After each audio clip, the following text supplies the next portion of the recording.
Leading man ni Herlane Budol na si Rob Gomez binugbog si Shyla Rebortera matapos ibuking na may anak sila.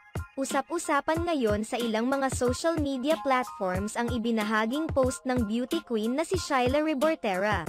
Ang kanyang mga social media post ay may kaugnayan na tila isa siyang biktima ng pambubugbog. Sa kanyang ibinahaging larawan makikita ang isang collage ng mga photos na nagpapakita ng mga pasa na tila mula sa pambubugbog.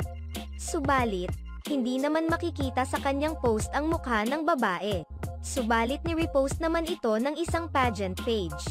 Makahulugan rin ang naging caption ni Shyla sa kanyang post, "It's just social media, I'm just protecting my career, let the show stay number one."